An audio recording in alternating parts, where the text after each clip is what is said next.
it is unfortunate that last night at 1:30, they declared a flag bearer who was not part of the candidates that have been vying for this seat. We have been 6 candidates on the ground mobilizing our people because we were guided by the national chairman, His Excellency the President of Uganda, that for the good of the party we are choosing one person. But the process will guide.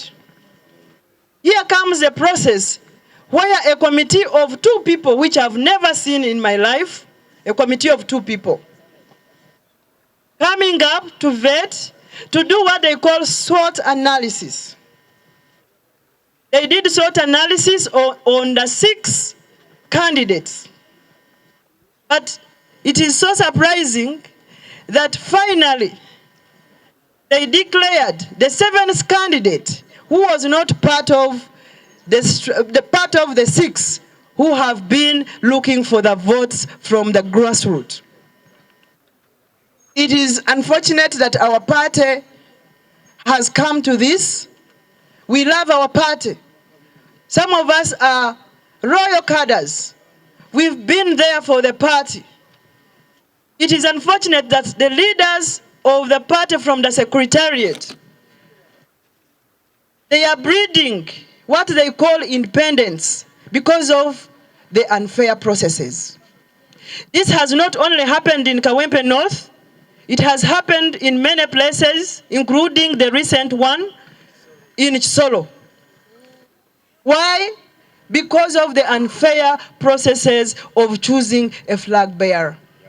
I therefore declare my candidature when time comes for electoral commission that I'll come as an independent. We want to protect our country. We want to protect our country from such administrative impunities. We want to build a country. When you look at our Vision 2040, and if we just move by these kind of processes, I doubt if we shall achieve the Vision 2040. I therefore call upon all my supporters in Kawempe North to keep calm, to keep on the ground, because our strategy is door to door. Door to door, yeah? We go house to house. We look for Hajat, we get votes for Hajat Hanifa Karad because of her good manifesto that is pro-people, that will be declared when the Electoral Commission nominates us. Yes. That is when I will declare my manifesto. Yeah. It is a great dissatisfaction that a cadre like me is coming up because of the unfair process that is created by some of the cocoons in our party. The 6 candidates who have been on the ground in the struggle for the last 3-4 weeks, all of a sudden, someone comes on the 27th, declares her candidacy, and she merges the flag bearer. It is very, very unfortunate.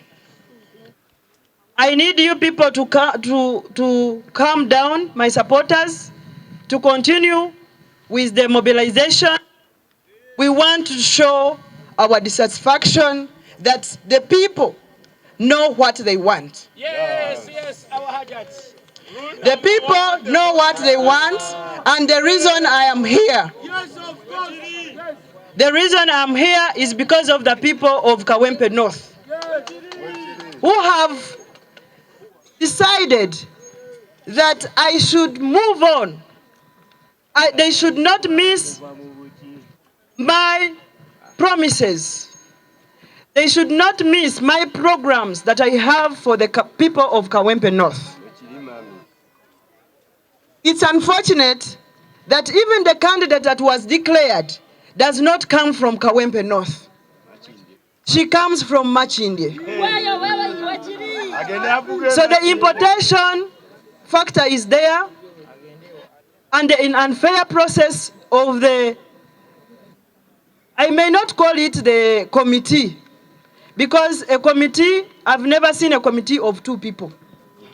Honorable Seninde, with due respect, he has been with a committee of another person, 1 person, and is the one who has been taking on this SWOT analysis, which has also not been a fair one. Why?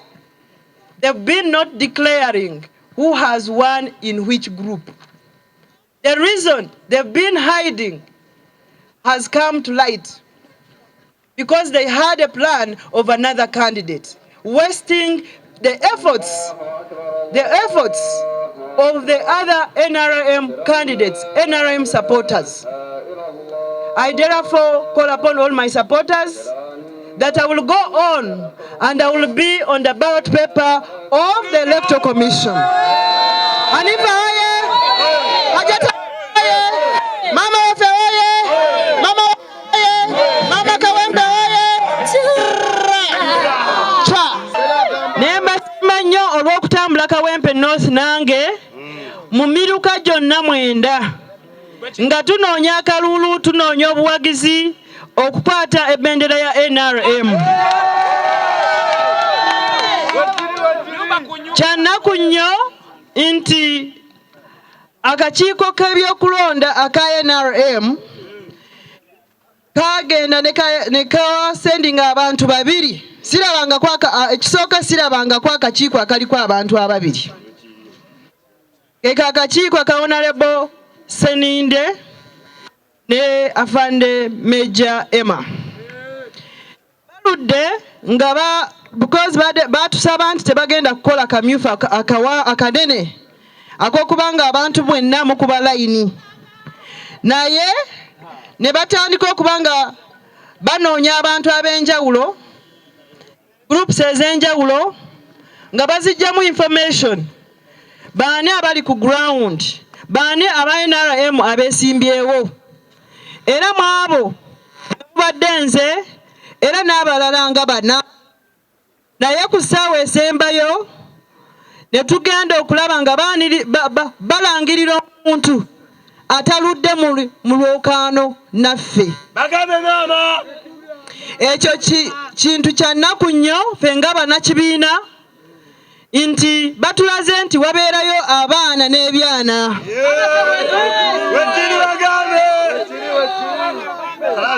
Akakiiko ako kaludde nga kayita abantu ab'enjawulo ne kaba miitinga ate ne kabagamba mu kuba akalulu kwa abantu abo abeesimbyewo nga tebabaddiza results ezivuddemu ku ssaawa eyo ne bagenda.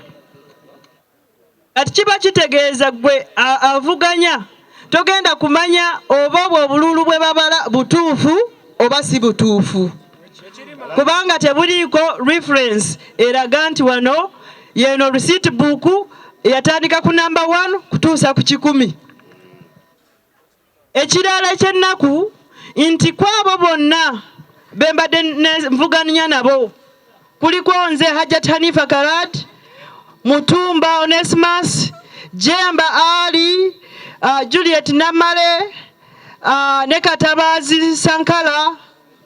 Mwabo bonna akakiiko ako ne kagenda okubanga katubuuzaako bano bali batya, ne kabuuza groups ez'enjawulo ziringa 15 nga temuliimu munnaffe gwe balangiridde.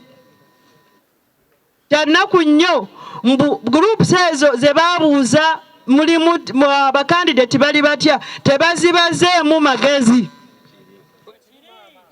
Ne basitula akakiiko aka district, akakiiko aka district ne bakasitula ne bakaleeta nga mbuke kasembayo kubanga kasalawo ne baleeta candidate omulala ku ssaawa eyo.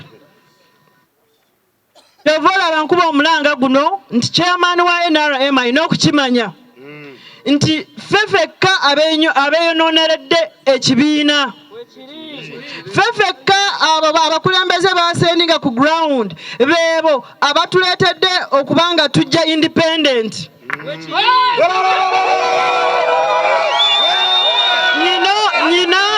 Nyina omutima gw'ekibiina. Nyina omutima gw'ekibiina era ne chairman wa party akimanyi, His Excellency Yoweri Kaguta Museveni. Era nzikiriza n'engeri gye yatuwabula nti tunoonyeemu candidate omu. Ne tutambula ne tunoonya akalulu. Naye ku ssaawa esembayo ne baleeta omulala ataludde mu lwokaano ng'ate tava ne mu Kawempe North ng'aviira Makindye. Era yavaayo n'akola clarification n'agamba nze seesimbye ku North wabula neesimbye ku bwa Woman MP. Yoyo Farida Nambi. Ku ssaawa esembayo ne bamusitula. N'olwekyo ebyobufuzi bwaffe obw'ekibiina bubadde obwo obw'ebyenfuna. Weeyingiddemu ebyobusuubuzi nti fulaaga tugenda kugigula. Wabula mmwe abagenda kugenda ku ground ne abavubuka muli wano ne mugenda ne munoonya akalulu kammwe ku ssaawa esembayo ne baleeta omuntu omulala. Ekintu ekyo tetugenda kukola kukikkiriza. Nze ndi wano ku lw'abannakawempe North, ku ddoboozi ly'abannakawempe North, ku lw'omuntu wa wansi okulabika nti tununula Kawempe yaffe. Tununula Kawempe yaffe era ndi wano ku lw'eddoboozi ly'abannakawempe North. Ba mobilizers mwena abawagizi bange mubeere bakakkamu munoonye akalulu dowa to dowa. Owa independent hajati wammwe maama wammwe Hanifa Kalat ali ku mulamwa suula mpya ayagala okuteekako olutindo olutwaggwawo olwa 3 phase wakati wa central government n'omuntu waffe owa bulijjo ow'e Kawempe North.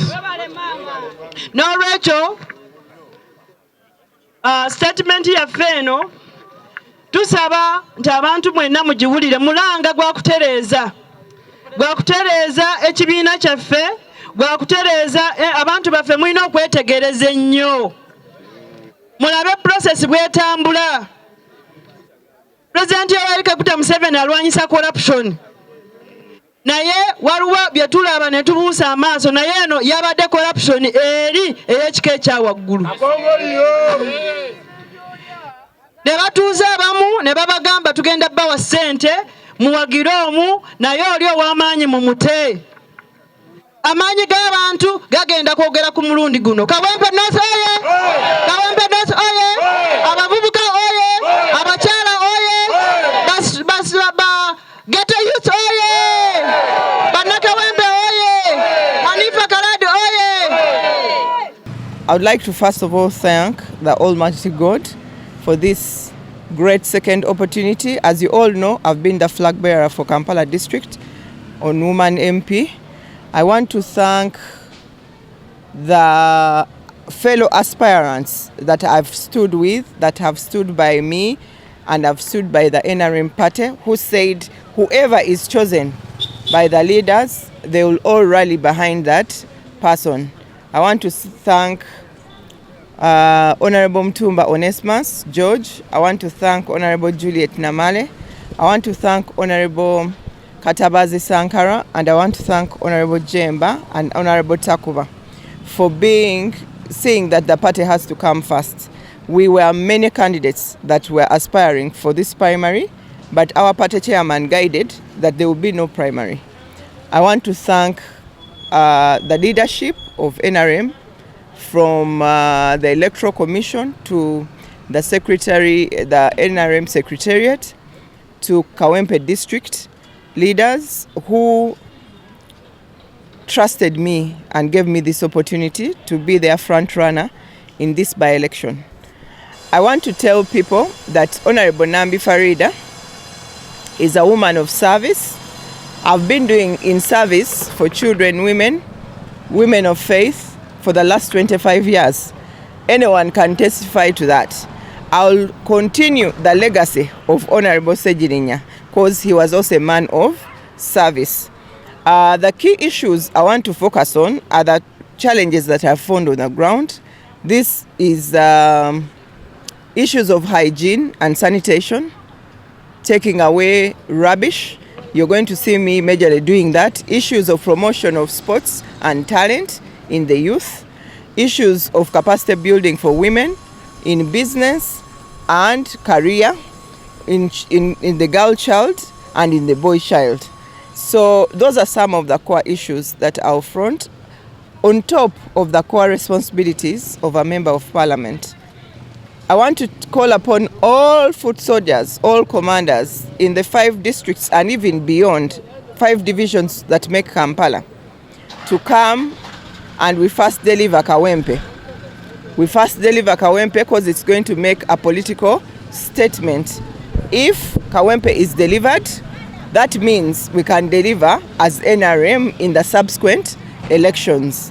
So I call upon all of you to come. I want to thank Mama Kawempe, Mama Madina Sereko, Pastor Luwaga, and the rest for the support that they have given me.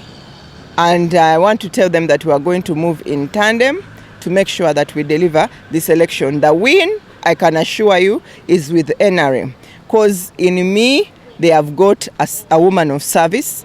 Even you who are interviewing me today, you just type Nambi Farida and see the work that I've done before. Then you will be knowing. Also, I call upon all faith, all diversity that is in Kawempe North to rally behind my candidature, rally behind NRM, rally behind Yoweri Kaguta Museveni, such that we deliver Kawempe North constituency and we indeed will serve the people for God and my country. I've been a flag bearer for Kampala district, which has Nakawa, Kawempe, both north and south, Makindye, both east and west, Rubaga, both south and north, and the central. So anybody to say that I have just come in Kawempe is not saying the truth. That has been my constituency. What is happening, we've just narrowed from the larger district to come to the one constituency and focus our efforts there. So I have been their flag bearer as well, first of all. What does that mean? It means that people there entrusted me already. So that holds no water, but Hanifa Karadi is my sister. We are trying to do an engagement to make sure that we bring our house together. We move into this by-election peacefully because our president, Yoweri Kaguta Museveni, has guided on 3 things. There will be no primaries. We'll have only one flag bearer. We want to win, and there will be no independence. So I want to guide my sister to follow those directives. Amanya gange nze Honorable Nambi Farida. Olunaku lw'eggulo naweereddwa obuvunaanyizibwa okubeera flag bearer owa Kawempe North constituency. Njagala okwebaza Mukama Katonda, njagala okwebaza obukulembeze bw'e Kawempe, njagala okwebaza obukulembeze bwa NRM Secretariat, njagala okwebaza obukulembeze bwa Electoral Commission, obukulirwa Dr. Tango Dwe olw'obwesigwa bwe baakoze eki bwe bantaddemu. Njagala okubasuubiza nti Nambi Farida mukazi abadde mu buweereza emyaka kati 25 n'aba opposition kino bakimanyi nti Nambi Farida agenda kubeera musigire mulungi mu bigere ebyavaamu the late Honorable Muhammad Sejirinya.